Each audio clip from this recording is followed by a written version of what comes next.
karena sudah ada juga penelitian bahwa orang Indonesia itu tidak bisa membedakan kalau responnya di atas kalau pilihan responnya itu terlalu banyak gitu. Baik, Jadi Kak. tolong nanti sesuaikan, pastikan 5 ya. Oke, eh, seperti itu. Silahkan di close. Kita melangkah ke tugas yang berikut. Sudah pas itu tadi ya yang dilakukan oleh Abri. Harapannya adalah semua yang lain juga sudah sampai di tahap itu. Nah, kita selesai itu, kita sudah harus masuk ke validasi isi. Jadi silahkan buka buku penyusunan skala psikologi halaman 85 tentang Eichenspi. Kita juga sudah pernah pelajari ini waktu eh, apa? Waktu kita di pengantar psikometrika. Eichenspi ada rumusnya, ada bagaimana cara menghitungnya, ada ketentuannya di sana. Nah, mahasiswa mencari ahli untuk melakukan validasi isi. Jadi harusnya ahli, tapi di sini saya kasih tanda petik karena akan susah sekali menemukan ahli gitu ya. Jadi kita pakai tanda petik ahli. Ahli tanda petik tadi yang dimaksud adalah 3 orang mahasiswa atau alumni psikologi yang telah melulusi mata kuliah psikometrika lanjut. Dulu mata kuliah ini pernah jadi konstruksi konstruksi tes non kognitif atau penyusunan skala psikologi. Jadi silahkan cari kakak kelas atau alumni psikologi yang sudah melulusi psikometrika lanjut. Nah, terus ikuti format yang diberikan di Hisham. Oke, formatnya tunggu sebentar ya. Saya lupa buka. Hmm, manakah itu? Astaga.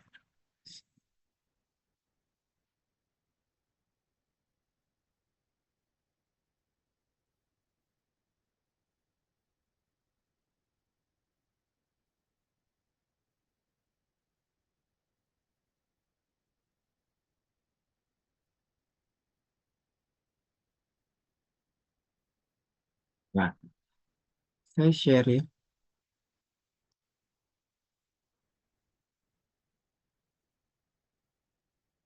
Nah, ini formatnya seperti ini.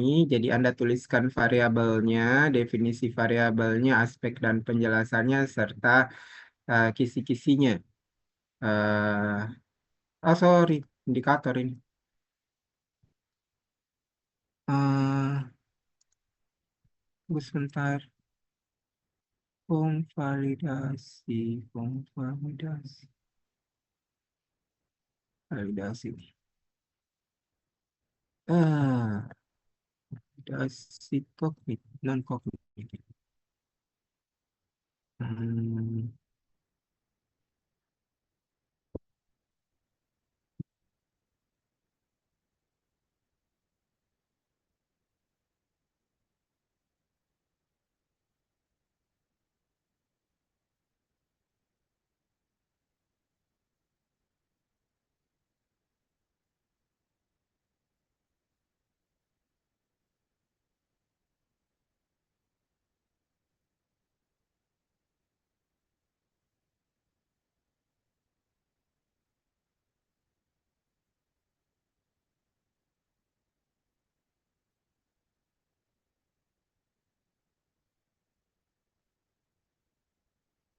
Nah, ini ya, eh, aspeknya, indikatornya dia favorable atau unfavorable, kemudian itemnya ada ratingnya 1 sampai 5.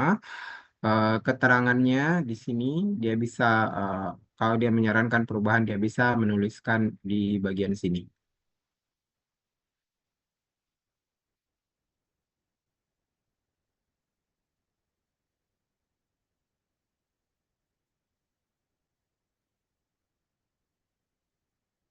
Oke, nah ketika sudah selesai dari validator ahli itu,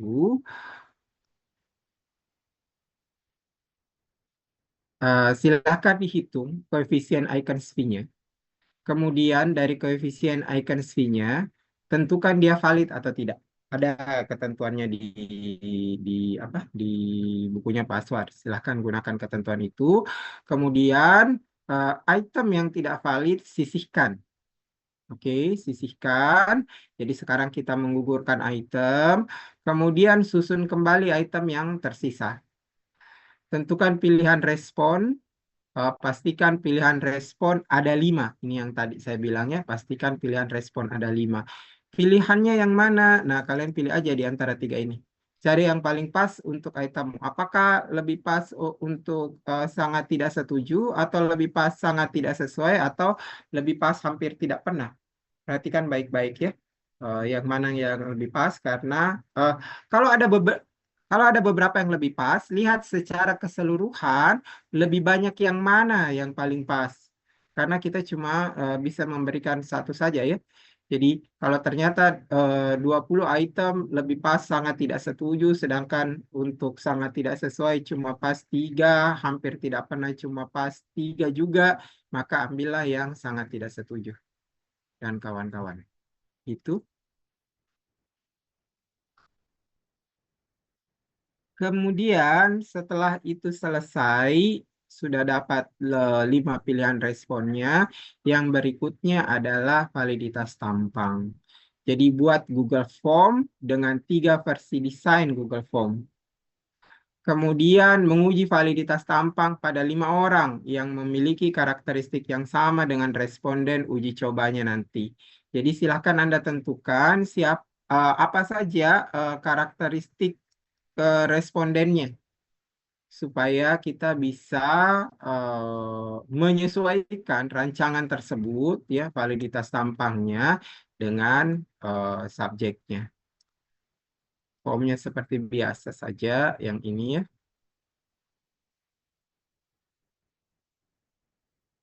Oke, nanti saya kirim di chat sebentar. Terus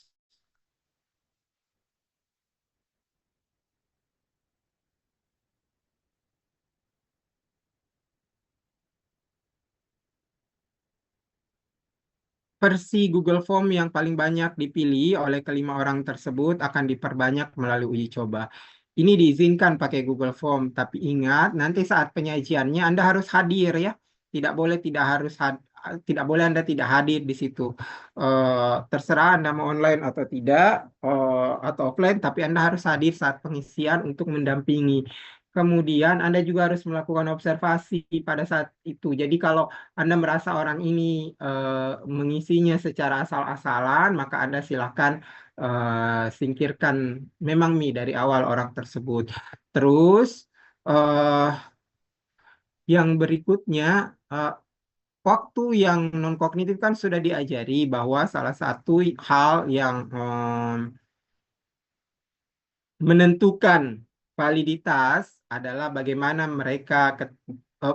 suasana ketika mengisi. Maka Anda juga harus memastikan bahwa suasana ketika mengisi itu memang benar-benar untuk pengetesan ya, meski tidak ada waktu.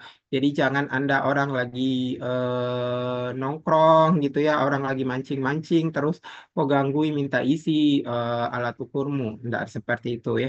Tetap harus dipertimbangkan keadaan psikisnya orang ketika dia mengisi. Makanya tadi saya minta silahkan didampingi.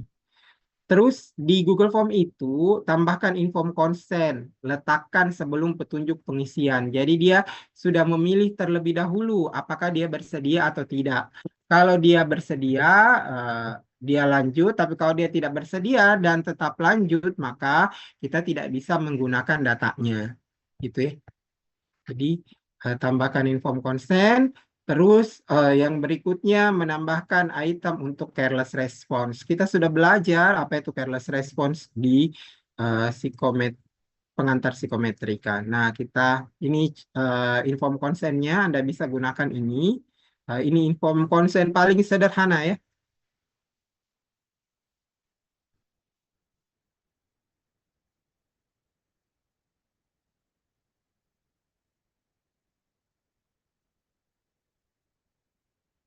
Oke, saya bergeser ke careless response. Apa yang Anda tambahkan? Ini harus Anda tambahkan dan ini ada di akhir.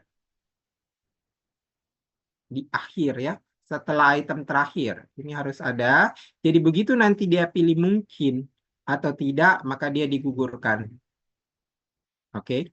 Nah, terus yang bisa Anda tambahkan lainnya, ini contoh saja. Jadi kayak ini ya, Anda bisa selipkan ini di tengah-tengah. Saya lahir pada tanggal 30 Februari 1996.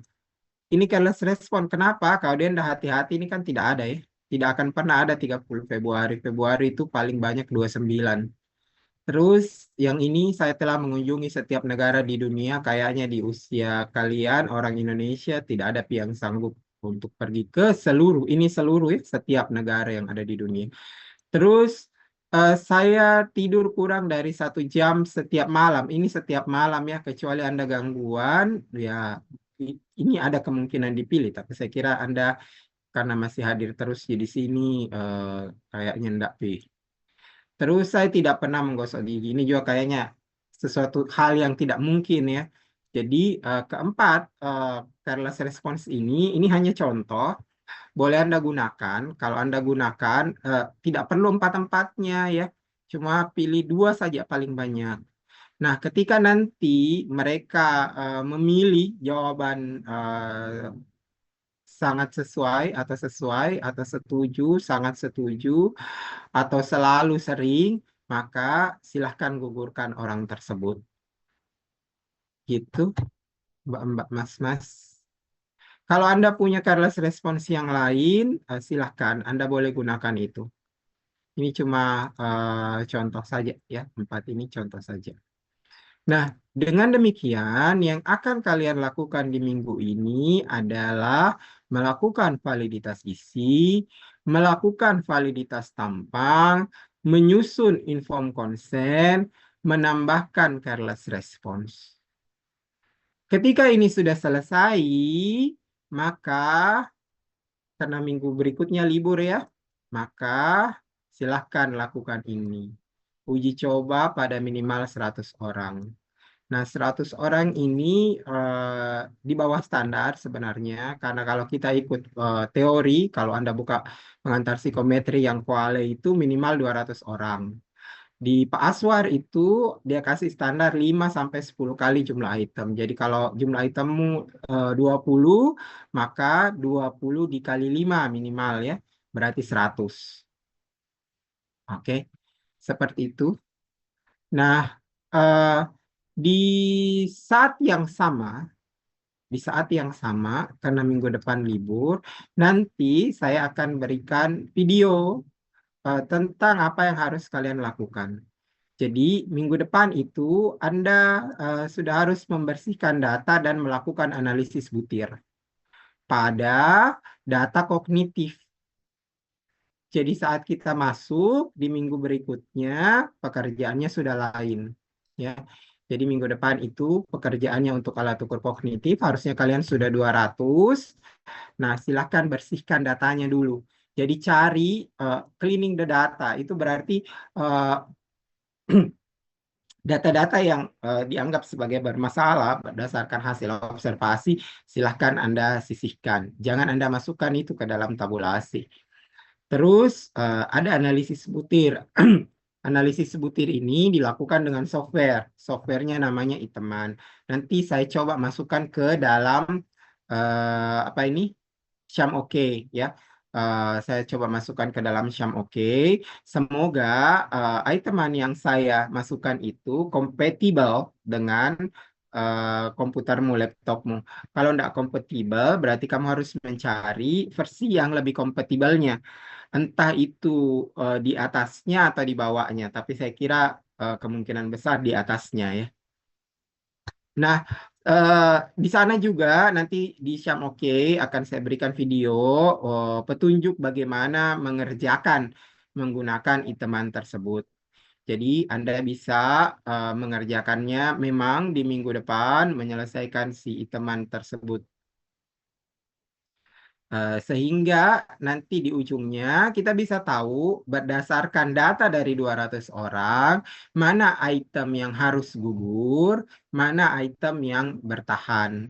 Satu. Dua, mana item yang paling mudah berdasarkan data empirik. sampai yang paling susah, sehingga kita bisa menyusun kembali item-item yang kalian miliki tersebut, mulai dari yang paling mudah sampai yang paling sukar berdasarkan data. Kalau kemarin kan hanya berdasarkan ahli, berdasarkan dirimu. Nah, sekarang ini berdasarkan data. Terus yang berikutnya, dari sini juga hasil ketiganya kita bisa tahu mana sih di antara pilihan jawaban yang tidak berfungsi, tidak menjalankan fungsinya sebagai distraktor, atau dengan kata lain, melihat efektivitas distraktor. Jadi nanti kita bisa menggugurkan pilihan-pilihan jawaban yang tidak berfungsi. Jadi mungkin nanti dari 5 pilihan jawaban yang tersisa adalah 4 atau yang tersisa 3. Yang sial adalah kalau yang tersisa cuma satu. Itu berarti kuncinya yang tersisa. Berarti tidak ada pilihan jawaban. Itu berarti soalnya juga harus digugurkan karena tidak ada yang tersisa dari distraktornya. Nah, kemudian setelah itu beres, Anda sebenarnya bisa mengolah soal-soal yang tersisa kembali ya. Jadi setelah kita buang item-item yang gugur, kita masukkan kembali ke iteman. Kemudian di iteman itu kita jalankan lagi, kita run lagi, terus langsung lihat ke bagian reliabilitasnya. Jangan lihat yang lain ya. Jangan lihat yang lain, langsung lihat reliabilitasnya. Maka kalian akan mendapatkan berapa nilai reliabilitasnya. Jadi sebenarnya minggu depan itu sudah selesai sampai sini. Untuk yang kognitif. Jadi pas masuk kita akan review ini apa yang sudah kalian lakukan, kemudian masuk ke validitas faktorial. Minggu berikutnya masuk ke penormaan, terus minggu berikutnya lagi masuk ke non-kognitif pengolahannya. Dan kumpul laporan, serta kita akan ujian akhir semester di, kalau lihat jadwal, ujian akhir semester itu mulai 9 Mei. Begitu, Mas, Mbak, sebelum lanjut, jangan dulu bertanya, saya mau kirimkan dulu ini form-form yang tadi ya, supaya beres.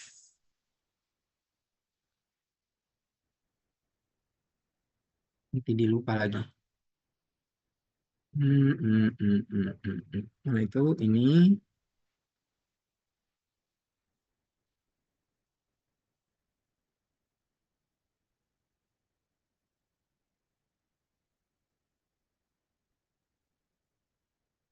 Validitas tampang.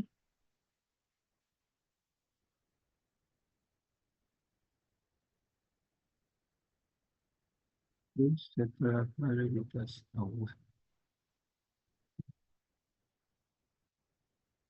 validitas tampang, validator, validasi isi non kognitif.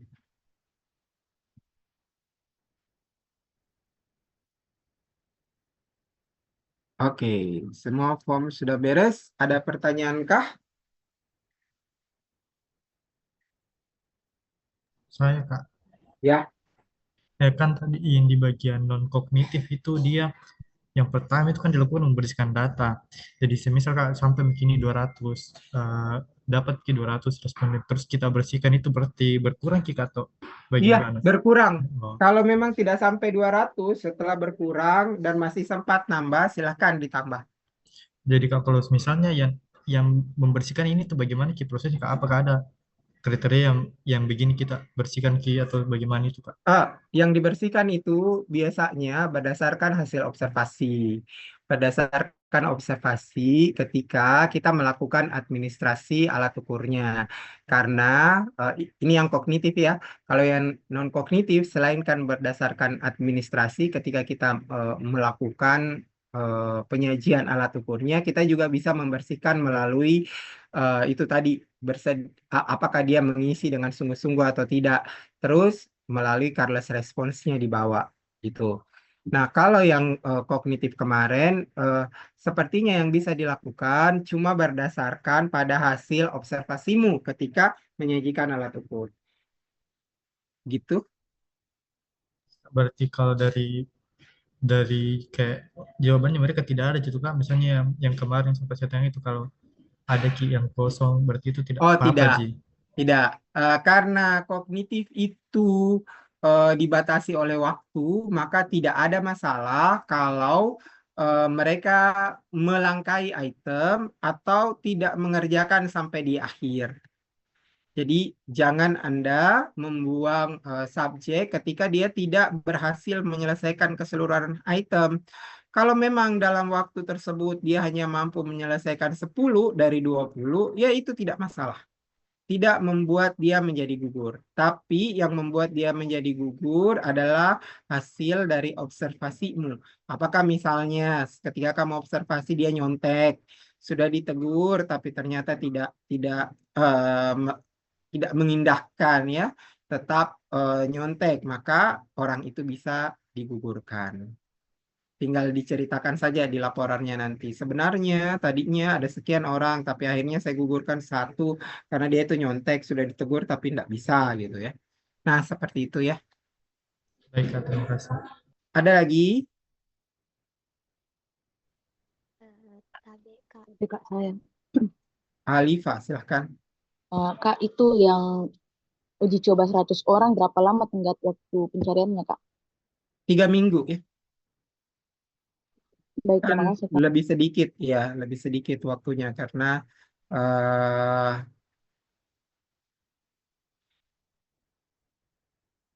orangnya juga lebih sedikit dibanding 200.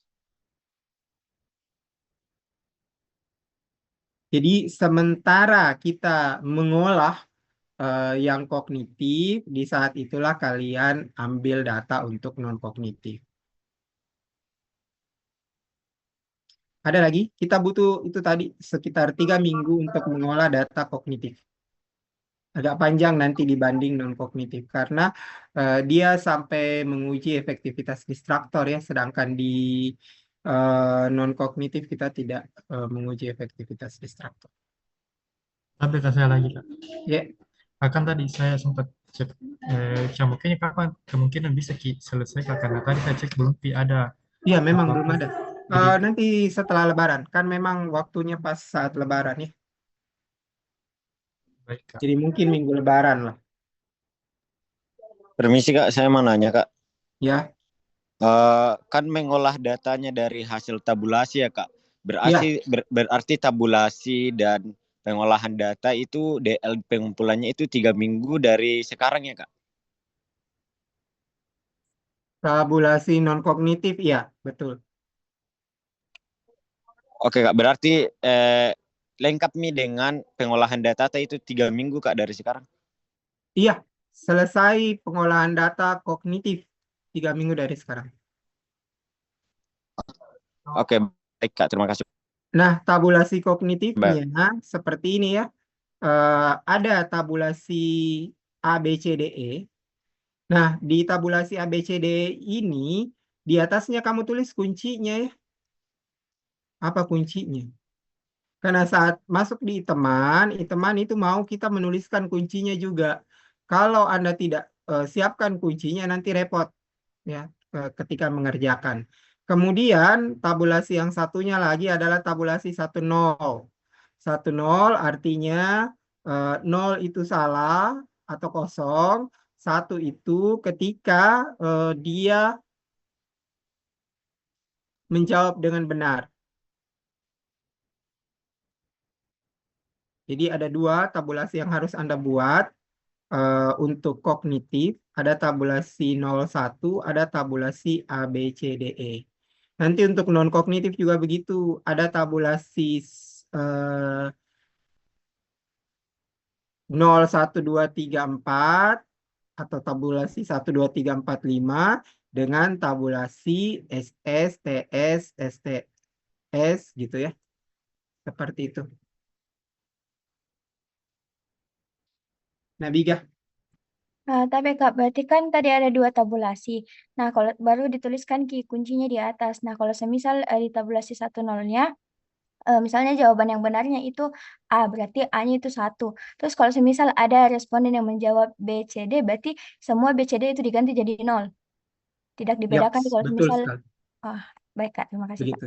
Jadi sebenarnya ya kalau kamu lancar di Excel, satu saja bikin tabulasi. Setelah itu gunakan rumus, selesailah tabulasi yang berikutnya. Kalau Anda lancar di Excel. Ada lagi?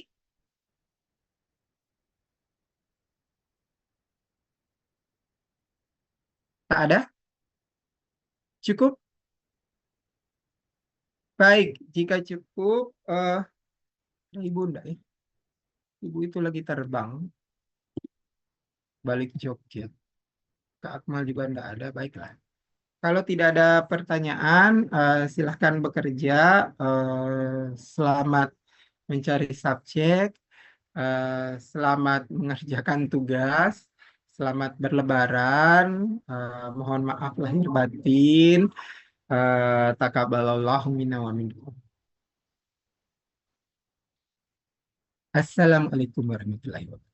Waalaikumsalam Waalaikumsalam warahmatullahi wabarakatuh. Minal Terima kasih, aizin, Kak. Kak. Izin Kak. Eh, Terima kasih Kak.